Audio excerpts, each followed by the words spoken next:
నమస్తే, నేను మీ సిద్దిరెడ్డి శ్రీనివాస్ రెడ్డి. ఈరోజు మనతో గెస్ట్ ఆర్మూర్ ఎమ్మెల్యే పైడి రాకేష్ రెడ్డి గారు ఉన్నారు. ఫైర్, పైడి రాకేష్ రెడ్డి అంటే fire, fire is the fire అని రాకేష్ రెడ్డి గారి మాటల్లో మనం ఇప్పుడు విందాం. నమస్తే రాకేష్ రెడ్డి గారు. మంచి ఉత్సాహంగా ఉన్నట్టున్నారు, మంచి ఊపులో. కింద చూస్తుంటే దుమ్దాం బ్యాండ్స్. అప్పుడు మీ ఉత్సాహం, మీ లెక్క అంటే భారతమాత చిరునవ్వులు చిందిస్తుందన్న ఈరోజు. తెలంగాణ ప్రజలు ఇచ్చిన తీర్పును చూసి భారతమాతనే సంతోషపడుతున్నది. ఒక దుర్మార్గులు రాజ్యం వెళ్తున్నారు. ద్రోహం చేసిన వాళ్ళు, నమ్మించి గొంతు కోసిన వాళ్ళు, మాకేం కదా గద్దెకెక్కినమని మోసం చేసిన నాయకులు ఉన్నప్పుడు తెలంగాణ ప్రజలు తగిన సమాధానం చెప్పినప్పుడు, భారతమాత సంతోషపడ్డప్పుడు, భారతమాత ముద్దు బిడ్డలుగా మేము అంతకన్నా 1000 రెట్లు సంతోషం. మరి ఈరోజు ఒకటే టీచర్ ఎమ్మెల్సీ ఒకటే వచ్చినట్టుంది, ఇంకా 2 అంటే ఒకటేమో పోయినట్టున్నది, ఇంకొకటి ఉన్నట్టుంది. ఆ ఒకటి కూడా గెలుస్తున్నారా? అది ఉత్తర తెలంగాణ కమలానికి ఊపిరులుదిన నేల. ఇప్పుడే కాదు, 1984లో మొదటి 2 సీట్లల్లా ఈ దేశంలో వచ్చినప్పుడు జంగారెడ్డి అనే ఒక భారతమాత ముద్దు బిడ్డ హన్మకొండ నుంచి మొదటిసారి పార్లమెంట్ సభ్యులు గెలిచిండు. ఎప్పటికీ భారతీయ జనతా పార్టీకి ఆయుష్ పోస్తున్న, ఊపిరి పోస్తున్న గడ్డ ఉత్తర తెలంగాణ. కాబట్టి ఆ విజయం కూడా ఇంకా సాయంత్రం కావచ్చు, రేపటి వరకు అది కూడా విజయోత్సవాలకు సన్నాహాలు చేసుకున్నాం ఆల్రెడీ. ఏది మీ విజయ రహస్యమైంది? తెలంగాణ ప్రజల ఆశీర్వాదం. ఈరోజు దేశం వికసిత భారత్, సురక్షిత్ భారత్. భారతదేశం ఏం కోరుకుంటున్నది? దేశాన్ని బాంబులు లేని, భయం లేని భారతదేశాన్ని కోరుకుంటుంది. సురక్షిత్, వికసిత్. ఈరోజు భారతదేశంలో ఎగుమతులు కావచ్చు, ఒక రకమైన విదేశీ పెట్టుబడులు కావచ్చు, మధ్యతరగతి రంగం, వందే భారత్ ట్రైన్లు కావచ్చు, రకరకాలు 20 లక్షల ముద్రా లోన్స్ ద్వారా 8 కోట్ల మందికి ఉపాధి కావచ్చు. ఒక రకమైన భారతదేశాన్ని మొత్తం ఒక వికసిత భారత్ చేస్తున్నాం. ఈ దుర్మార్గుడు 420 వాగ్దానాలు ఇచ్చి తెలంగాణ ప్రజలను నమ్మించి గొంతుకోసిన అనుమల రేవంత్ రెడ్డితో పాటు ఈ కాంగ్రెస్ పార్టీని చీదరించుకుంటున్నారు. దానికి సమాధానమే ఈ విజయం. మీరేమో ఇట్లా అంటున్నారు, బీఆర్ఎస్ కాంగ్రెస్ ఏమో 8 పార్లమెంట్లకు గెలిపిస్తే అసలు రూపాయి బడ్జెట్ తీసుకురావట్లేదు, రూపాయి తెలంగాణకు సపరేట్గా నిధులు తీసుకురావట్లేదు అని వాళ్ళు అంటున్నారు. మీరేమో ఈ రకంగా మాట్లాడుతున్నారు. భారతదేశం లేదా ప్రపంచంలో ఉన్న తెలుగు వాళ్ళందరూ చూసినారు. భారత పార్లమెంట్లో ఆర్థిక శాఖ మంత్రి గౌరవనీయ నిర్మలా సీతారామన్ గారు ఏం మాట్లాడారు? అది పార్లమెంట్లో మిగులు పడిచేట్టున్న తెలంగాణని నట్టేట ముంచారు గత పాలకుడు, ఈ పాలకుడు. ఈరోజు అంకెలతో సహా సంఖ్యలతో చెప్పాము. కాకతీయ టెక్స్టైల్ పార్క్ కావచ్చు, జైరాబాద్ ఇండస్ట్రీస్ కారిడార్ కావచ్చు, సమ్మక్క సారక్క గిరిజన యూనివర్సిటీ కావచ్చు, ఎయిమ్స్ లాంటి బీబీనగర్ ఎయిమ్స్ కావచ్చు, లేదు 2605 కిలోమీటర్ల నేషనల్ హైవేస్ కావచ్చు, 4 గ్రీన్ కార్డర్స్ హైవేస్ కావచ్చు, 753 కిలోమీటర్ల రైల్వే లైన్స్ కావచ్చు, లేదు ఇంకా 38 లక్షల ఒక జల్ మిషన్ కనెక్షన్స్ కావచ్చు, వాటర్ కనెక్షన్స్ కావచ్చు. మరీ ముఖ్యంగా ఈరోజు ముఖ్యంగా వెనుకబడిన జిల్లాలకు 2700 కోట్లు ఇచ్చాం. మళ్ళీ గమనించాల్సిందే, 5 వందే భారత్ ట్రైన్లు తెలంగాణ నుంచి. రెండోది 40 స్టేషన్ల రైల్వే పునరుద్ధరణ పనులు. ఇది ఎవరో చెప్పింది కాదు, పార్లమెంట్లో చెప్పి. ఇవన్నీ దేశవ్యాప్తంగా అన్ని రాష్ట్రాలకు ఇస్తున్నట్టు ఇచ్చారు. సపరేట్ మీరు చేసింది ఏముంది? 5605 కోట్లు. ఉమ్మడి ఆంధ్రప్రదేశ్ ఉన్నప్పుడు కూడా రైల్వే బడ్జెట్లో 800 కోట్లు ఇచ్చారు. ఉమ్మడి ఆంధ్రప్రదేశ్కి 800 కోట్లు ఇచ్చారు. యూపీఐఎంలో ఎవరైతే విమర్శిస్తున్నారో, ఎవరైతే తప్పుడు ఆరోపణలు చేస్తున్నారో, ఈరోజు ఓన్లీ సెపరేట్ తెలంగాణలోనే 8 రెట్లు ఎక్కువ ఇచ్చాము. ఈరోజు ఇంకా చెప్పాలంటే గంటల కొద్ది అవుతుంది. 83 కోట్ల మందికి ఉచిత రేషన్ కావచ్చు, 5 కోట్ల మందికి, అంటే దాంట్లో ఇంకా 2 లక్షల మంది. మీకు ఏమి తెలుసు? 10 సంవత్సరాలలో బీఆర్ఎస్ ప్రభుత్వం 1,58,000 ఇల్లు మాత్రమే కట్టింది. మేమిచ్చాము అది 2 లక్షలు. ప్రధానమంత్రి ఆవాస్ తెలంగాణ కోట మేమిచ్చాం. ప్రతిదీ ఈరోజు తెలంగాణలో ఏదైనా అభివృద్ధి జరుగుతుందంటే భారతీయ జనతా పార్టీ కేంద్ర ప్రభుత్వంలో అధికారంలో ఉంది కాబట్టి, తెలంగాణని మామూల్యమైన ఒక ఆణిముత్యం అనుకుంటున్నాం కాబట్టి ఇది నేను ఎప్పుడు చెప్తున్నాను, ఏ హమారా దిల్ కా ధడ్కన్ है तेलंगाना, हमारा लिए एक अनमोल है तेलंगाना, ये हमारा को एक सांस दिए सो तेलंगाना है. 1984 में जो पहले जो भाजपा का जो विजय हुआ यहाँ से पार्लियामेंट का, ये अभी से नहीं है, एक दिन का नहीं है. जो 40 साल पहले भी हमारा को आयुष डाला, सांस दिया, लड़ने के लिए ताकत दिया देश में. ये तेलंगाना कभी भाजपा कभी भी भूलेगा नहीं है, उसका कर्जा नहीं झुकाएगा हम लोग. जितना तक तेलंगाना को देश में नंबर 1 बनाने तक हम इसका కోషిష్ అయిపోతుంది. ఇప్పుడు మీరు ఇంకా ఈ నిధులేనా ఇంకా సపరేట్ ఏమైనా నిధులు తేబోతున్నారా? బోలెడ్ నిధులు 26,000 కోట్లు చెప్పారు. మొన్న కూడా గడ్కరీ గారు వచ్చినప్పుడు గౌరవనీయ మంత్రులు ఇల్లు కావాలంటే మీకు ఎన్ని కావాలంటే మీరు రాష్ట్ర వాటా ఇవ్వండి, రాష్ట్ర వాటా ఇవ్వండి. ఈరోజు రీజనల్ రింగ్ రోడ్ 26,000 కోట్లు ఇచ్చాం, టెండర్స్ కాల్ఫర్ చేసాం. ఉత్తర రీజనల్ రింగ్ రోడ్, దక్షిణ తెలంగాణ మీరు అవినీతిపయంగా మీరు ఆపుకున్నారు, అలైన్మెంట్లు మార్చమంటున్నారు మీ కుటుంబాల గురించి. నో, తెలంగాణ ప్రజల, పేద ప్రజల, రైతుల భూముల మీదకి వెళ్ళి మేము రింగ్ రోడ్ కొనియం. మీరు ఈరోజు ప్రభుత్వం రాగానే మీరు ముఖ్యమంత్రి బంధువులు లేకపోతే సీనియర్ మంత్రుల బంధువులు ఈరోజు దక్షిణ రీజనల్ రింగ్ రోడ్ అలైన్మెంట్ మార్చమంటారా? మీ కుట్రలు ఎవరికి కుట్రలు తెలుసుకున్నాం కాబట్టే పాత అలైన్మెంట్స్ ఎవరికి నష్టం, పేద ప్రజలకు రైతులకు నష్టం కలగని ఆ రోడ్ని మీరు కన్ఫర్మేషన్ తీసుకొని రండి, మీ నిధులు డిపాజిట్ చేయండి, అప్పుడు అన్ని రకాల అనుమతులు ఇస్తాం. లేదా ఇయ్యలేదా? మాకు ఏది తెలంగాణ ముఖ్యం, నిన్నగాక మొన్న ఇయ్యలేదా వరంగల్? నువ్వు గత పాలకుడు అహంకారి, అవినీతిపరుడు, అహంభావి, భారత ప్రధాని వస్తే కూడా స్వాగతం పలకనోడు, నీ అంతలాగా ఎప్పటికి ఉంటానుకున్న సౌదీ షేక్ లాగా ఫీల్ అయిన గత పాలకుడు, లక్షల కోట్ల అప్పు చేసి అవినీతి చేసి ఈరోజు తెలంగాణ ప్రజల మీద అప్పుల భారం మోపాడు, భవిష్యత్ తరాలకు భారం చేశాడు. 10 సంవత్సరాల సహకారం లేకనే వరంగల్ ఎయిర్పోర్ట్ ఆగిపోయింది. ఈరోజు మీరు స్పందించారు కాబట్టే నెల లోపల నిర్ణయం తీసుకున్నాం. ఏది ఇస్తారు? నిన్న కూడా నేను అడిగాను కేంద్ర మంత్రి గారిని, జక్రాంపల్లి కావచ్చు, ఆదిలాబాద్ కావచ్చు, ఖమ్మం, అన్నీ రెడీ. రాష్ట్ర ప్రభుత్వం నుంచి సరైన అన్ని ఏవైతే క్లియరెన్సెస్ ఉన్నాయో రాగానే ప్రతిదీ శాంక్షన్ చేస్తామని చెప్పారు. బీఆర్ఎస్ అన్ని లక్షల కోట్ల అభివృద్ధి చేసేపటికే ఈరోజు ప్రతిఫలాలు అనుభవిస్తుంది అనేది వాళ్ళు అంటున్నారు. దీనిపైన మీ కామెంట్? ఎవరు అనుభవించారు? అంటే వాళ్ళు పెట్టుబడి పెట్టింది ఇప్పుడు రిజల్ట్స్ వస్తున్నాయి. ఏం రిజల్ట్స్ వస్తున్నాయి? 1,00,000 కోట్ల కాళేశ్వరము చుక్క నీరు ఇవ్వకుండా 1,53,00,000 టన్నుల వరి పండించిన రాష్ట్రం ఇది. కాళేశ్వరం 1,00,000 కోట్లు మీ అవినీతి కలల ప్రాజెక్టు. కాళేశ్వరరావు అన్నాడు ఒక్కడు, కాళేశ్వరం అన్నాడు ఒక్కడు, 1,00,000 కోట్లు తీసుకుపోయి కాంట్రాక్టర్లకు కప్పం కట్టి మేడిగడ్డ లాంటి కూలిపోయే ప్రాజెక్టులు కట్టారు మీరు. అనర్హులకు ఇచ్చారు. యంత్రలక్ష్మి కావచ్చు, ఆ లక్ష్మి కావచ్చు, ఈ స్కీమ్ కావచ్చు, ఆ బంధు కావచ్చు, ఈ బంధు కావచ్చు, రా బంధు కావచ్చు. 25,672 కోట్లు మొక్క మూలని భూములకు ఇచ్చారు, రియల్ ఎస్టేట్ భూములకు ఇచ్చారు. ఇదా పేద ప్రజల డబ్బు నువ్వు చేసింది కేసీఆర్? ఇదా నువ్వు ఫామ్ హౌస్ల వరకు పరిపాలించినావు? ఇదా తెలంగాణ ప్రజలకు నువ్వు చేసిన న్యాయం? ఈరోజు ఎట్లా కాళేశ్వరం చుక్క నీరు లేకుండా భారతదేశంలో మెజారిటీ వరి ఎట్లా పండించారు తెలంగాణ రైతులు? లేవా? ఉన్నాయి. 75 సంవత్సరాల్లో మా శ్రమ, మా పన్నులు, మా ట్యాక్సులు ఇవన్నీ కడితేనే నాగార్జున సాగర్ కావచ్చు, శ్రీరామ్ సాగర్ కావచ్చు, ఈ ప్రాజెక్టులు కావచ్చు, నెట్టంపేట కావచ్చు, ఇవన్నీ మేము కట్టుకున్నాం. కేసీఆర్ రాంగ్ నచ్చిందా తెలంగాణ? తెలంగాణ ద్రోహి. తెలంగాణ నిండు అప్పులలో ముంచి ఈరోజు నెలకు 6,500 కోట్లు అప్పు వడ్డీ కడుతున్నాం. మీరేమో ద్రోహి అంటున్నారు, సంవత్సరం కూడా కాలేదు, మళ్ళీ కేసీఆర్ కావాలంటున్నారు అనేది ప్రజల నిర్ణయం అనేది వాళ్ళు అంటున్నారు. అది గతం, మర్చిపోయిన చరిత్ర, మర్చిపోయిన కుటుంబం. ఓ తెలంగాణకి లేని నెయ్యం. ఫామ్ హౌజుల వరకు ఎక్కడైనా చూసారా ఈ ప్రతిపక్ష నాయకుడిని? ఇట్లాంటి ఒక దుర్మార్గుడైన ప్రతిపక్ష నాయకుడిని చూసారా? ప్రతిపక్ష నాయకుడిని 15 నెలల నుంచి 400 మంది రైతులు ఆత్మహత్యలు చేసుకున్నారు, 60 మంది పిల్లలు హాస్టళ్లలో ఆత్మహత్యలు చేసుకున్నారు, 100 మంది ఆటో డ్రైవర్లు ఆత్మహత్య చేసుకున్నారు, చేనేత కార్మికులు ఆత్మహత్య చేసుకున్నారు, నిరుద్యోగులు ఆత్మహత్య చేసుకున్నారు. ప్రతిపక్ష నాయకుడు ఫామ్ హౌస్లకి వెళ్ళి అడుగు బయట పెట్టలేదు. ఇదా ప్రతిపక్ష నాయకుడు? నువ్వా నాయకుడివి? తెలంగాణ ప్రజల రక్తాలు మరిగి 1,200 మంది బిడ్డల ఆత్మహత్యలకు ప్రేరేపించి శ్రీకాంతచారి తగలబెట్టుకొని, కానిస్టేబుల్కి కాల్చుకొని, మొయినాబాద్ యాదిరెడ్డి ఉరిపెట్టుకొని, ఇసాకిరెడ్డి గొంతు కోసుకుంటే, స్వర్ణక రైలు పట్టాల కింద తలబెట్టుకుంటే వచ్చిన తెలంగాణని దొరికినోడు దొరికినట్లు దోచుకున్న తందుకు అవరా తెలంగాణ? ఎటుపోయింది శంకరమ్మ? ఎందుకు యాదికి రాలేదు నీకు? బిస్కీల సోడేసినోడికి రాజ్యసభ ఇస్తావా? కాళ్ళొత్తినోడికి ఎమ్మెల్సీ ఇస్తావా? ఎటుపోయింది శ్రీకాంతచారి తల్లి? ఏమైంది? అర్ధరాత్రి కోదండరాంని అరెస్ట్ చేస్తావా? నువ్వు ప్రజాద్రోహివి. కేసీఆర్ అనేవాడు ఈ చరిత్రలో ఒక మచ్చ. భవిష్యత్ తరాలు లిఖిస్తాయన్న చరిత్ర. పెట్రోల్ పోసుకుంటే అగ్గిపెట్టి దొరికిన అల్లుడు, ప్రభుత్వ అనుమతులు లేకుండా 55 కోట్లు తెలంగాణ ప్రజల 55 కోట్లు విదేశాలకు తరలించిన కొడుకు, బతుకమ్మ ఎత్తిన చేతులతోని బాటల్లో వ్యాపారం చేసిన కూతురు. ఇదా తెలంగాణ సమాజం? తెలదా తెలంగాణ సమాజం? మూగపోయిందా? గుడ్డిదా? ఎవరు కవితమ్మ? ఏ జల్ల, తిహార్ జల్ల ఎందుకున్నది? ఏ ఉద్యమం చేసిపోయింది? ప్రజా ఉద్యమం చేసిపోయిందా?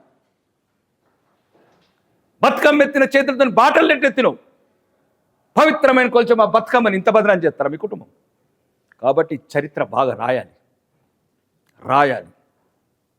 మేధ ఒక్క కేసీఆర్ కాదు, ఈ తెలంగాణకు సకల జనులు, మేధావులు, విద్యార్థులు, నిరుద్యోగులు, అన్ని సంబంధ వర్గాలు పోరాటం చేస్తే జయశంకర్ సార్ స్ఫూర్తితో, కొండ లక్ష్మణ్ బాపూజీ ఆదర్శాలతో, మంచి మంచి మేధావులు వాళ్ళు ఇచ్చిన స్ఫూర్తితో ప్రజా కళాకారులు గజ్జగట్టి వీధిన తెలంగాణ పల్లెలలో రగులు పెంచిర్రు.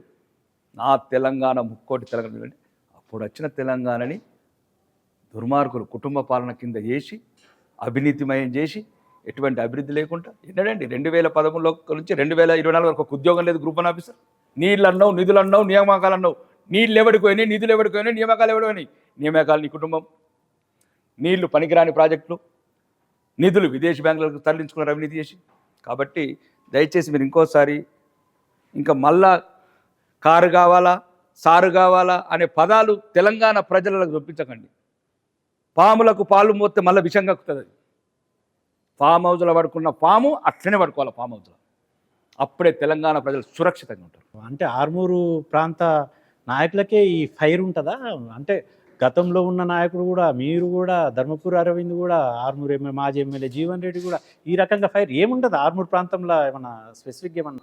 మేము కానీ ఒక నిజాయితీ గల ప్రశ్న అడుగుతున్నాం. ఆడు దొరల బానిస, నేను దొరలను ప్రశ్నించే గొంతుని. ఎప్పుడైనా మాజీ శాసనసభ్యులు చూసారా ఛానళ్ళలో? దొరల బానిసని అన్నాడు, దొరల గడిల కుక్కని అన్నాడు, దొరల గురించి బతుకుతున్నా అన్నాడు, నాకు 500 ఎకరాల రైతు బంధు తీసుకుంటున్నాం ఐఏఎస్లు అన్నాడు. వారితో నువ్వు ఎట్లా కంపేర్ చేస్తున్నావు అండి? తెలంగాణ ప్రజల వైపు ఈరోజు తెలంగాణ అసెంబ్లీలో పేద ప్రజల గొంతై పిలుస్తున్నావు. గల్పు బాధితుల తరపు నుంచి కావచ్చు, హాస్టల్లో ఉండే పేదల తరపు నుంచి కావచ్చు, రైతుల తరపు నుంచి కావచ్చు, మహిళల తరపు నుంచి గొంతెత్తుతున్నా ప్రజా గొంతుకై. వాడు దొరల బానిస, నేను ప్రజల బానిసని. కాబట్టి మీరు కంపేర్ చేసేటప్పుడు కూడా జాగ్రత్త కంపేర్ చేయండి శ్రీనివాసరెడ్డి గారు. అంటే గతంలో కూడా ఈయనని ఇట్లనే మాట్లాడేది. మాటలు వేరు, ఏం మాట్లాడుతున్నావు? రావణుడు ఒకవైపు, రాముడు ఒకవైపు. పాత్రలు 2 ఉంటాయి, వేషధారణ ఒకటే ఉంటుంది, కిరీటం ఒకటే ఉంటుంది. రావణుడు రాక్షసుడు, రాముడు ఆరాధ్య దైవం.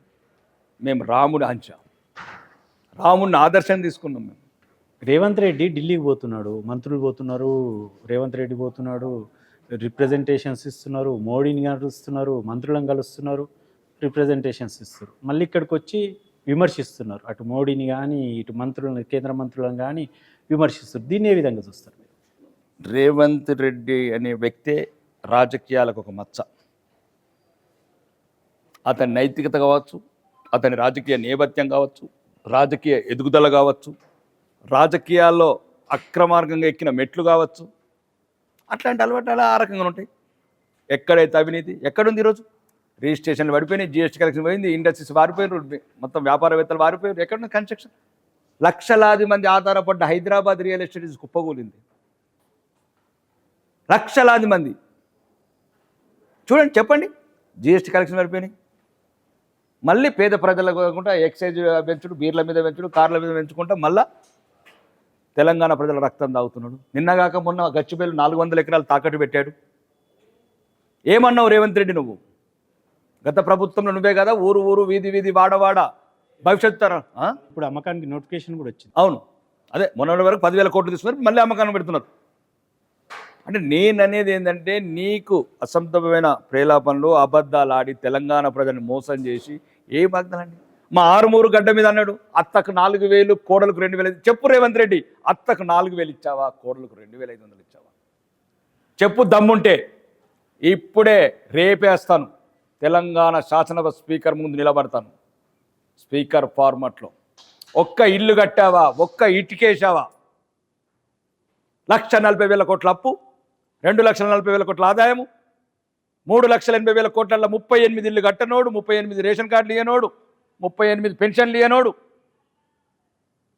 38 మంది నిరుద్యోగ వృద్ధి ఇయ్యనోడు, 38 ప్రియాంక గాంధీ చెప్పినట్లు 38 స్కూటీలు ఇయ్యనోడు, రాహుల్ గాంధీ చెప్పినట్లు పోడు భూములు ఇయ్యనోడు, పోడు భూములు రెగ్యులర్ చేయనోడు. తెలదా?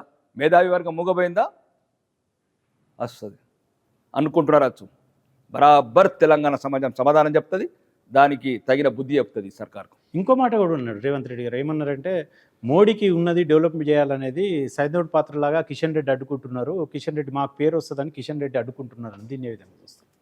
ఒకటే, కిషన్ రెడ్డి గురించి ఒక్కడి ఇక తెలుగు నేల అంటే ఆంధ్రప్రదేశ్ కావచ్చు, తెలంగాణ కావచ్చు, అతను ఎదిగిన తీరు, ఒక కార్యకర్త, మామూలు కార్యకర్త, ఒక కార్యాలయం నుంచి ఎదిగిన బిడ్డ, 3 సార్లు ఎమ్మెల్యే, 2 సార్లు ఎంపీ, 3 పోర్టుపోలియోలు, లక్షలాది కోట్ల పోర్టుపోలియోస్ అంటే కోల్స్ కావచ్చు, మైన్స్ కావచ్చు, దేశ రక్షణ సహాయ శాఖ మంత్రి కావచ్చు, టూరిజం కావచ్చు. చిన్న మచ్చ ఎప్పుడైనా విన్నారా? ఇది చెప్పాలా చరిత్ర, కిషన్ రెడ్డి గారి చరిత్ర? అది పుట్టగానే కాషాయాన్ని ముద్దాడిన బిడ్డ, ఈ దేశం గురించి, ఈ ధర్మం గురించి ఆ జెండని కౌగులించుకున్న బిడ్డ, మాకు స్ఫూర్తి నింపిన బిడ్డ కిషన్ రెడ్డి గారు. కానీ కిషన్ రెడ్డి గారి మీద అంటే డైవర్షన్ పాలిటిక్స్. ఈరోజు ప్రజలు నిలదీస్తున్నారు, ప్రజలు అడుగుతున్నారు, నువ్వు చేసిన ప్రాగ్ఞానాలు ఎక్కడి? మహిళా అని 2500 ఇస్తున్నావు, వృద్ధులకు 4000 ఇస్తున్నావు, పెన్షన్లు, దివ్యాంగులకు 6000 ఇస్తున్నావు, ఉద్యోగాలు ఇవన్నీ ఇప్పుడు అడుగుతున్నారు. కాబట్టి డైవర్షన్ ఎన్ని రోజులు ఉంటావు రేవంత్ రెడ్డి డైవర్షన్ పాలిటిక్స్ చేసుకుంటా, పార్టీ ఫిరాయింపులు చేసుకుంటా ఎన్ని వద్దులు ఉంటావు ఇట్లా రాజకీయాలలో? కాబట్టి కిషన్ రెడ్డి మీద ఏదైనా అనడం అంటే ఆకాశం మీద ఉమ్మేయటమే. మీరేమో ఎన్ని రోజులు ఉంటారు అంటున్నారు. ఆయన రేవంత్ రెడ్డి 2 పరిపాలన బాగుంటుంది, 2 పరిపాలన చూస్తుండండి, 1 పరిపాలన ఈ రకంగానే కొనసాగుతుంది కానీ 2 పరిపాలన బ్రహ్మాండంగా ఉంటుందని వాళ్ళ అనుచర వర్గం, వారి వర్గం 10 ఏళ్ళు మేమే అధికారంలో ఉంటాం, అప్పుడు చూడండి మా పరిపాలన అని అంటున్నారు. మీరేమో ఇప్పటికే క్లోజ్ అంటున్నారు. అందుకోసమే కదా 10 మంది ఎమ్మెల్యేలు హోటళ్ళల్లో మీటింగ్లు పెడుతున్నారు, 20 మంది ఫామ్ హౌస్లలో మీటింగ్లు పెడుతున్నారు నీ నాయకత్వం వద్దని. ఈరోజు నేను నమ్మకనే కదా మీనాక్షి నటరాజన్ గారిని కొత్తగా ఇన్ఛార్జ్ పెట్టారు. నీ అవినీతిని, నీ బంధుప్రీతిని, నువ్వు చేసే రాష్ట్రాన్ని అరాచకము, అవినీతిమయం చూసే కదా నిన్ను నమ్మక 8 నెలల నుంచి అపాయింట్మెంట్ ఇవ్వలేదు మీ నాయకుడు ఢిల్లీలో. ఇది కదా నీ పరిపాలన? నీవేదో నీ పదవి మీద ఒక రకమైన భయానకం ఉండి భయపడుతూ ఇట్లాంటి ఆరోపణలు చేసుకుంటే ఎన్ని రోజుల కాలం వెళ్ళబుచ్చలేవు. ప్రజలు కూడా తిరగబడే రోజు వచ్చింది, సరైన రోజుల్లో సరైన సమాధానం చెప్తారు. ఓకే, ఇప్పుడు మీరు తెలంగాణ వచ్చిన తర్వాత బీఆర్ఎస్ ఈ రకంగా చేసింది అంటారు, మొన్న రీసెంట్లో వచ్చిన కాంగ్రెస్ ఇది వచ్చారు, మరి నెక్స్ట్ ఏంది ఆల్టర్నేట్ ఏంది? ప్రజలు ఏ వైపున ఉండాలి? ప్రజలు ఒకటే కోరుకుంటున్నారండి. ఈరోజు భారతదేశంలో 20 రాష్ట్రాలు అంటే మొన్న కూడా జరిగిన అంటే ఎక్కువ మేధావి వర్గం అన్ని రంగాలు ఉండే ఒక ఢిల్లీ లాంటి నగరాన్ని 48 సీట్లతో భారతీయ జనతా పార్టీ గెలుచుకుంది. మహారాష్ట్ర అంత బ్రహ్మాండమైన మెజార్టీ, ఒక కమర్షియల్ క్యాపిటల్. రెండోది హర్యానా లాంటి పక్క ప్రాంతం అంటే ఢిల్లీకి అంటే ఒక మేధావి వర్గం కావచ్చు, లేకపోతే కమర్షియల్ ఒక పారిశ్రామికవేత్తలు కావచ్చు, విద్యావేత్తలు కావచ్చు, సమాజాన్ని ఒక రకంగా మేల్కొల్పే వేత్తలు ఉండే అన్ని రాష్ట్రాలలో మేము గెలుస్తున్నాం. ఇంకా తెలంగాణ సమాజం కూడా మేము ఒకటే చెప్తున్నాం. ఆ రోజు 84 కావచ్చు, మొన్న జరిగిన ఎన్నికలు కావచ్చు, 77 లక్షల ఓట్లు, 36% ఓట్లు, 8 మంది ఎంపీలు, మల్కాజీ లాంటి 4 లక్షల ఓట్లతో మెజార్టీ, ఇవన్నీ గెలిచినప్పుడు వాళ్ళు కోరుకుంటున్నారు. ఇక ఈరోజు దేశం సురక్షితంగా ఉంది, ఒక అభివృద్ధి పథం వైపు వెళ్తుంది, ప్రపంచంలోనే ఒక మకుటం లేనిలాగా దేశాన్ని ఒక కిరీటంలాగా తయారు చేస్తున్న నరేంద్ర మోడీ నాయకత్వం ఈరోజు మధ్యతరగతి కావచ్చు, దిగువ తరగతి కావచ్చు, ఉన్నత వర్గాలు కావచ్చు, పారిశ్రామికవేత్తలు కావచ్చు, అన్ని వర్గాలని ఒక రకంగా అందరు ఎవరి అవకాశాలు వాళ్ళకి ఇచ్చి దేశం ఈరోజు వికసిత భారత్, అభివృద్ధి చెందిన భారత్గా సబ్కా సాత్, సబ్కా విశ్వాస్, సబ్కా వికాస్ నిదానంతో పోతున్న భారతీయ జనతా పార్టీని తెలంగాణ ప్రజలు కోరుకుంటున్నారు. ఓకే రాకేష్ రెడ్డి గారు, మీరు బ్రహ్మాండంగా మాట్లాడతారు, మాటలు బ్రహ్మాండంగా ఉంటాయి, అది అందరూ పబ్లిక్ అందరూ యాక్సెప్ట్ చేస్తారు.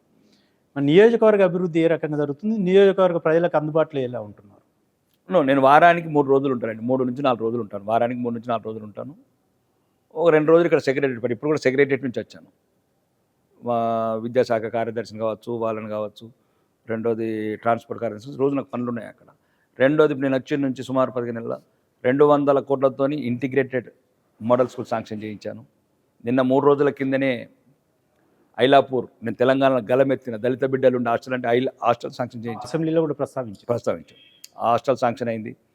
రెండోది జూనియర్ కాలేజ్ శాంక్షన్ అయింది. ఇప్పుడు నందిపేట 30 పడకల ఆసుపత్రి, ఇంకా రేపు ఎల్లుండి వచ్చేస్తుంది ఆర్డర్స్, 30 పడకల ఆసుపత్రి. నేను విద్య, వైద్యం, ఉపాధి మీద నిన్న కూడా గౌరవనీయ పరిశ్రమల శాఖ మంత్రి శ్రీధర్ బాబు గారిని కలవడం జరిగింది. కొన్ని మాకున్న ఉత్తర తెలంగాణలో మా ప్రాంతం కొద్దిగా అభివృద్ధికి వెనుకబడి ఉన్నది. మా ప్రాంతం ఎందుకంటే బీడీ కార్మికులు ఎక్కువ, ఆడవాళ్ళు కొద్దిగా చిన్న వయసులోనే అట్లా క్యాన్సర్ లాంటి బారిన పడుతున్నారు, వాళ్ళకి ఏదైనా టెక్స్టైల్ రంగం చెప్పాలంటే చెప్పాడు, సహకారం అందిస్తామని చెప్పారు. అలానే టూరిజం ఇప్పుడు చూడాలి రాష్ట్రం ఎట్లా నిర్లక్ష్యం వహిస్తుందా, ఏ రకంగా మాకు ప్రతిపక్ష నాయకులు చాలా ఇబ్బందులు పెడుతున్నారు, కొన్ని రకాలుగా ఎదుర్కొంటున్నాం. ప్రతిపక్షంలో కొన్ని ఎదుర్కోవాలి, ఎందుకంటే ఎటువంటి నైతిక విలువలు లేని నాయకులు రాజ్యం వెళ్ళినప్పుడు ప్రతిపక్ష ఎమ్మెల్యేలకు కొన్ని ఇబ్బందులు ఉంటాయి, అవి ఎదుర్కొంటున్నాం. ఎదుర్కొంటూ కూడా పోరాటం చేస్తున్నాం ప్రజలు. ఏదో రాష్ట్ర వ్యాప్తంగా ప్రోటోకాల్ సమస్య వస్తున్నట్టు మీ కాన్స్టిట్యున్సీలో ఆ సమస్య ఏమైనా ఉందా? ఈరోజు కూడా చెప్పడం జరిగింది, కలెక్టర్ గారికి కూడా ఆర్డర్స్ ఇవ్వడం జరిగింది. ప్రోటోకాల్ వస్తుంది. ఒక దుర్మార్గులు, ప్రజలు అసహించుకున్న వాళ్ళు, ప్రజలు తిరస్కరించిన వాళ్ళు, ప్రజలు ఓడించిన వాళ్ళు ఈరోజు ఒక ముసుగులో, అధికార పార్టీ ముసుగులో, ఒక ఇన్ఛార్జ్ అనే ముసుగులో ఈరోజు కలుషితం చేస్తున్నారు కొంత వ్యవస్థని. కాబట్టి అది ప్రభుత్వం దృష్టికి తీసుకెళ్తున్నాం. చూద్దాం, సమయం వచ్చినప్పుడు నేను సరైన సమాధానం ఇస్తాం. నేను చాలా సందర్భాల్లో కొన్ని ఇంటర్వ్యూలలో చూసినాను, మీరు మాట్లాడుతున్న సందర్భాల్లో చూశాను. నెక్స్ట్ నేను హోమ్ మినిస్టర్ అయితే నేను ఏం చేయాలను అది చేస్తాను, చూపెడతాను, తడాక చూపెడతాను, అది ఇది అని అంటారు. నెక్స్ట్ హోమ్ మినిస్టర్ అవుతారా మీరు? నాకైతే 100% నమ్మకం ఉంది హోంమంత్రి అవుతాను. రెండోది, అది కూడా అధిష్టానం నిర్ణయంతో వాళ్ళు నన్ను నమ్మి వాళ్ళు నా మీద బాధ్యతలు పెడితే 100% ఇస్తాను. నాకు కావాలి, హోమ్ మినిస్టర్ కావాలి. ఈ రాష్ట్రంలో శాంతి భద్రతలను కాపాడాలి, లవ్ జిహాద్ని ఆపాలి, హిందువులను ఎవడైతే అగౌరవపరుస్తున్నాడో, గుళ్ళని ఎవడు కాలుస్తున్నాడో వాళ్ళకి సరిగ్గా జవాబు చెప్పాలి. ఆ వర్గాలన్నిటికీ ఎవరైతే ఈ ధర్మాన్ని అవమానించిన వాళ్ళని కావచ్చు, గుళ్ళను గూలగొట్టిన వాళ్ళు కావచ్చు, లేదు లవ్ జిహాద్ చేసుకుంటా మా ఆడబిడ్డలని ఇబ్బందులు గురి చేసినట్లు కావచ్చు, అన్యాయం చేసిన వాళ్ళు కావచ్చు, అందరికీ హోంమంత్రి అయితే సమాధానం చెప్తామని నా నిర్ణయం, నా కోరిక. తెలంగాణ వ్యాప్తంగా శాంతి భద్రతలు, తెలంగాణ వ్యాప్తంగా పేదోడు పోలీస్ స్టేషన్ మెట్లెక్కేటట్లు కోరిక ఉంది. డ్రగ్స్ కావచ్చు, ఇవన్నీ వీధిన వాడన కోట్లాది రూపాయల వ్యాపారాలు, కాంగ్రెస్ నాయకుల ప్రమేయము, ఇవన్నీ అరికట్టాలని కోరిక ఉంది. ఈ అరికట్టాలనుకుంటే పోలీస్ శాఖ అయితేనే నాకు సరిపోతుందని నేను అనుకుంటున్నాను. అనుకున్నప్పుడు రేపు అధిష్టానం నన్ను ఆలోచించి వాళ్ళు ఇస్తే తీసుకుంటాను. పార్టీ అధిష్టానానికి అయితే ధిక్కరించి పోలేను కదా. సరే, నేను నెక్స్ట్ హోమ్ మినిస్టర్ అయితే ఏందనేది మీరు చెప్పారు. నేనేమంటా అంటే, గతంలో చేసిన బీఆర్ఎస్ చేసిన కుంభకోణాలు అనుకోండి, కార్యక్రమాల పట్ల కేసులు అనుకోండి, లిక్కర్కి సంబంధించింది, డ్రగ్స్కి సంబంధించి, కేటీఆర్ డ్రగ్స్కి సంబంధించింది, ఇట్లాంటి వ్యవహారాలు ఉన్నాయి. తర్వాత రేవంత్ రెడ్డికి సంబంధించిన కేసులు కూడా ఉన్నాయి. మరి ఈ రెండింటిపైన కూడా అంటే ఇప్పుడు కాంగ్రెస్ ఏమంటుందండి అంటే, బీజేపీ బీఆర్ఎస్ ఒకటైందని కాంగ్రెస్ చెప్తుంది, బీఆర్ఎస్ ఏమంటుంది కాంగ్రెస్ బీజేపీ ఒకటైంది అంటున్నారు. అంటే ఈ చర్యలు తీసుకోకపోవడం వల్ల రేపు హోమ్ మినిస్టర్ అయితే చర్యలు తీసుకుంటాము, మేము ఏదో చేస్తామని చెప్తాను. ఇప్పుడు సెంట్రల్ అధికారం నుండి మీ పరిధిలో ఎలాంటి యాక్షన్ తీసుకోలేకపోతున్నారు అనేది కూడా ఒక చర్చ. నయం డైరీ మీ దగ్గర పెట్టుకుని మాకు ఇవ్వకుండా తీసుకుంటే ఎట్లా తీసుకుంటామండి? నయం డైరీ ఏమో నీ దగ్గర పెట్టుకున్నారు, రేవంత్ రెడ్డి అన్నదమ్ముల దగ్గర పెట్టుకున్నారు, మేము ఎట్లా తీసుకుంటామండి? మాకు ఇవి డైరీ సిబిఐకి. రెండోది, కాళేశ్వరం పెళ్లి నీ దగ్గర పెట్టుకున్నావు, ఇంకా నువ్వే ఇన్వెస్టిగేషన్ చేస్తున్నావు.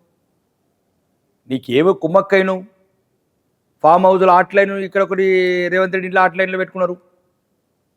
ఎందుకు అరెస్ట్ చేస్తలేవు? రాకముందు రేవంత్ రెడ్డి మాట్లాడేది చెర్లపల్లి జైల్లో రెండు బెడ్రూమ్లు కట్టిస్తాను కదా కల్వకుంట్ల కుటుంబానికి, ఎందుకు కట్టిస్తలేవు? ఏమైంది? టెలిఫోన్ ట్యాపింగ్ రాగానే ప్రభాకర్ రావు నిలబెట్టి ఇస్తాను కదా, మళ్ళీ వాళ్ళ కుటుంబ సభ్యులతో వ్యాపారాలు చేస్తున్నారు మీరు. బట్టగాల్సి మీదేస్తావా రేవంత్ రెడ్డి? ఎవరు అధికారంలో ఉన్నది? ఎవరు? ఏసీబీ ఎవరి కంట్రోల్ ఉంది? ఎందుకు అరెస్ట్ చేస్తలేవు నువ్వు? ఈ కార్ రేస్ కేసులో విదేశీ ట్రాన్స్ఫర్లో 55 కోట్లది, ఈ రేస్ కార్స్ది ఎందుకు అరెస్ట్ చేస్తలేవు? ఏసీబీ ఎవరి కంట్రోల్ ఉంది? 55 కోట్లు మీరే చెప్తున్నారు. Primary offence is clear evidence. మంత్రివర్గ ఆమోదం లేకుండా, ప్రభుత్వ అనుమతి లేకుండా, ఆర్బీఐ గైడ్ లైన్స్కి అగ్నెస్ట్గా 55 కోట్లు ట్రాన్స్ఫర్ చేసినామని క్లియర్గా మీరే చెప్తున్నారు. ఎందుకు అరెస్ట్ చేస్తలేదు? తెలంగాణ ప్రజలు ఆలోచించాలి. ఎవరితో కుమ్మక్కైండు? ఎవరితో కుమ్మక్కైండు? ఎవరు మేడిగడ్డ గుళ్ళినంత వరకు చర్యలు తీసుకుంటలేరు, ఎవరు నయీం డైరీ మీద చర్యలు తీసుకుంటలేరు, ఎవరు అన్ని ప్రాజెక్టులల్లో అవినీతి మీద తీసుకుంటామన్న మాటలు ఎవరు తప్పినరు? ఇవి ఫెడరల్ స్టేట్స్లలో ఇవన్నీ రాష్ట్రానికి అధికారాలు. రాష్ట్రం అప్పయిపోమనండి, మాకు చూపిస్తాను దమ్. సబ్కో సబ్ తిహార్. చెర్లపల్లి కాదు, నువ్వు చెర్లపల్లి అనుకో, సబ్కో సబ్ తిహార్ వేస్తాంలో. ఇప్పుడు మరి ఈ వైఫల్యాల మీద బీఆర్ఎస్ వైఫల్యాలు చెప్పారు, కాంగ్రెస్ వైఫల్యాలు చెప్తున్నారు. ఈ వైఫల్యాల మీద పోరాటాలు చేసి ప్రజలకు ఎక్స్ప్లెయిన్ చేసి తీసుకొచ్చారంటే మీరు అధికారంలోకి వచ్చే దిశగా పయనం కొనసాగుతలేనట్టు. హైడ్రా మీద పోరాడింది మేము, మూసీ మీద పోరాడింది మేము, లడ్చర్ల మీద రైతుల తరఫున లంబాడి బిడ్డల మీద పోరాడింది మేము, రైతుల తరఫు నుంచి పోరాడింది మేము. మారుమూరులో వెల్మల్ లాంటి గ్రామంలో అక్రమ కేసులు పెట్టినరు. ఏది రైతు రుణమాఫీ అందరికి కాలేదంటే? సన్నవడ్ల గురించి పోరాడింది మేము, నిరుద్యోగుల గురించి అశోక్ నగర్ నిలువెత్తి గలమిప్పింది మేము. ఎక్కడ మళ్ళీ ఫామ్ హౌస్లో పడుకున్న అతను బయటికే రావట్లేదండి, మేమే కదా పోరాడేది. ఈరోజు విద్యార్థుల పట్ల కావచ్చు, ఆ రకం కావచ్చు. కాబట్టి ఇంకా ఇక్కడ ఉన్నది ఒకటండి, భారతీయ జనతా పార్టీని ప్రజలు కోరుకుంటున్నారు. అన్నీ చూసినాం, నియంత్రణలను చూసినాం, ఇట్లాంటి దోపిడీదాలను చూసినాం, కమిషన్ గాలను చూసినాం, అందరినీ చూసినాం. ఇంకా నిజాయితీ గల పార్టీ, దేశాన్ని ప్రేమించే పార్టీ, దేశంలో అన్ని వర్గాలను సమానం చూసే పార్టీ, దేశంని భద్రత గురించి వాళ్ళ పిల్లల భవిష్యత్తుని తీర్చిదిద్దే పార్టీ నాయకత్వం భారతీయ జనతా పార్టీ. ప్రజలు అనుకుంటున్నారు, ప్రజలు సరైన సమయంలో ఎట్లయితే తీర్పు ఇచ్చారో అవి కూడా రాను రాను అట్లాంటి తీర్పులు ఇస్తారు. సీఎం రేవంత్ రెడ్డి మార్పు ఉంటుంది అని చెప్పి నిన్న మీ బీజేపీ పక్ష నాయకుడు మహేశ్వర్ రెడ్డి చిట్చాట్లో చెప్పారు. ఎప్పుడు ఉంటుంది అంటారు? అదే అంటున్నారు కదా, జస్ట్ మీడియా వర్గాలు ఏంటంటే మీనాక్షి నటరాజన్ గారిని జాయిన్ చేసినట్టే ఇతను అవినీతి అంతా అక్కడ తెలిసిపోయింది, అందుకొంచమే అన్నీ అక్కడికి పంపించకుండా ఇక్కడనే కొట్టేస్తున్నారు. అన్నీ ఏవైతే అవినీతి డబ్బులు వసూలు చేస్తున్నారో వందలాది కోట్లు వేలాది కోట్లు అక్కడికి ఢిల్లీకి పంపించకుండా హైకమాండ్కి ఇక్కడనే కొట్టేస్తున్నారని స్పెషల్గా ఫోకస్ పెట్టడానికి పంపించారు. అవన్నీ ఏదో ఎవిడెన్స్ కలెక్ట్ చేస్తున్నారు. ఎవిడెన్స్ కలెక్ట్ చేయగానే పార్టీ ఏదో నాయకత్వం మార్పు ఉంటుందని అంటున్నారు. అంటే అది మహేశ్వర్ రెడ్డి మాటనా, బీజేపీ పార్టీ మాటనా? బీజేపీ మాకేం అవసరం అండి, మేము నిరంతరం మళ్ళీ వచ్చే 4 సంవత్సరాల వరకు నిరంతరం ప్రతిపక్ష పాత్ర పోషిస్తాం. వాళ్ళు ఇచ్చి వాళ్ళు కూడా ఓడుకుంటే మేమేం చేస్తామండి? సీఎం రేవంత్ రెడ్డి మార్పు అయితే అది వాళ్ళ అంతర్గత విషయం. బీజేపీ వైపు ఏమన్నా మరే అవకాశం ఉంటుందా? బీజేపీ వైపు కాదు కానీ అంగు గవర్నమెంట్ రావడానికి అవకాశం లేదు. అందరంటే ఎవరైతే పార్టీలకు అతీతంగా అన్ని పార్టీల వాళ్ళు అసమ్మతిగా ఉన్న కాంగ్రెస్ కొంతమంది, అంటే వాళ్ళని కూడా అందరు చెడ్డవాళ్ళు ఏమి ఉండరు కదండి, దాంట్లో కూడా మంచి వాళ్ళు ఉన్నారు, మంచి హిందూ భక్తులు ఉన్నారు, కుంభమేళ పోయి స్నానం చేసిన వాళ్ళు ఉన్నారు, స్నానం ఆచరించిన వాళ్ళు ఉన్నారు, పవిత్ర స్నానం. కాబట్టి అందరు కలిసి ఒక ఈ ప్రజా విద్రోహ ప్రభుత్వాన్ని గద్దె దించి ప్రజాప్రభుత్వాన్ని ఏర్పడడానికి అవకాశం లేదు తెలంగాణలో. ప్రజాప్రభుత్వం అంటే అది బీజేపీ ప్రభుత్వమే కావచ్చా? ప్రజాప్రభుత్వం అంటే ఇప్పుడు అందరూ వ్యక్తుల సమూహం, ఇది పార్టీలకు అతీతంగా ఏర్పడేది ప్రజాప్రభుత్వం. అంటే గతంలో మహారాష్ట్రలో మిగతా స్టేట్లో జరిగినట్టు ఈ రకం అంటే ఇది ఇంకొక రకం కావచ్చు, అందరు కావచ్చు. ఎక్కడి నుంచి ప్రభుత్వ అవినీతి, అభివృద్ధి నిరోధకము, అడుగడుగున ఈ రాష్ట్రాన్ని రకరకాల మెజార్టీ వర్గమైన హిందువులను అవమానించడము. అంటే సింపుల్గా చెప్తున్నాను కదా, రంజాన్కు నెల రోజులు షాప్ 24 hours ఎందుకండి? రాత్రిలో సంఘ విద్రోహ శక్తిని తిరగాలన్న రోడ్ల మీద ఏం అవసరం ఉంటుంది? ఒక పండగ అంటే 3 రోజులు ఉంటుందండి. 3 రోజుల ముందు ఏదైనా షాపింగ్, ఏదైనా వస్తువులు కొంటారు, 3 రోజులు ఫ్రీ అండి టైమింగ్ లేదు. ఈ నిండలకి ఎండాకాలం పిల్లల ఉసురు పోసుకుంటే ఎందుకండి రేవంత్ రెడ్డి? నువ్వు కావాలనుకుంటే ఉర్దూ మీడియం పెంచుకో, సెపరేట్ మళ్ళీ ఒక సిలబస్ పెట్టుకుని ఎగ్జామ్స్ పెట్టుకో. తెలంగాణ వ్యాప్తంగా ఉన్న మొత్తం మధ్యతరగతి అంటే హిందూ సమాజాన్ని అవమానిస్తున్నారు అడుగడుగున. ఒక్కడైనా కనబడ్డాడండి కుంభమేళలో? రేవంత్ రెడ్డి కనబడ్డా? కేసీఆర్ కనబడ్డా? కుంభమేళలో కనబడ్డా?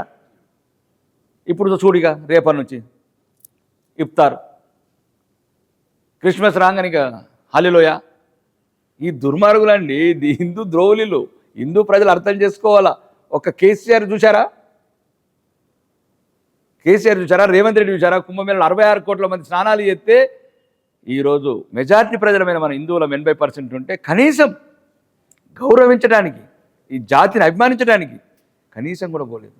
అంటే ఇది ఒక రకంగా మెజారిటీ ప్రజల విద్రోహ ప్రభుత్వం, వ్యతిరేక ప్రభుత్వము 5 ఏళ్ళు మనుగడ కొనసాగదు, బీజేపీ అధికారంలోకి వస్తుందని చెప్పకనే చెప్తున్నారు మీరు. బీజేపీ అంటే మేము బీజేపీ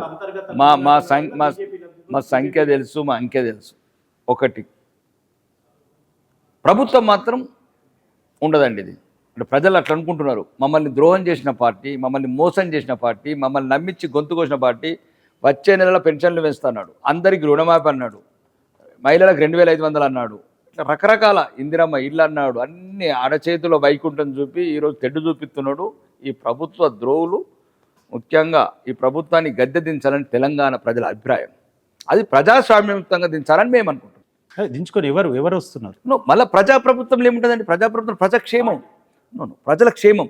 ఇక్కడ కావాల్సిన తెలంగాణకి ఏదైతే 10 సంవత్సరాలు ఆ అవినీతి ప్రభుత్వము, అహంకారి ప్రభుత్వము, నియంత ప్రభుత్వం చేసిన తప్పిదాలని సరిదిద్ది ఈ తెలంగాణ రాష్ట్రానికి విద్య కావచ్చు, వైద్యం కావచ్చు, ఉపాధి కావచ్చు, మౌలిక వసతులు కావచ్చు, అన్ని రంగాలలో రాష్ట్రాన్ని శాంతి భద్రతలు కాపాడుకుంటూ ఈ రాష్ట్రాన్ని ముందుకు తీసుకెళ్తాం ప్రజాప్రభుత్వంలో. ధన్యవాదాలు రాకేష్ రెడ్డి గారు. ఇది ఈరోజు రాకేష్ రెడ్డి గారితో పూర్తి ఇంటర్వ్యూ.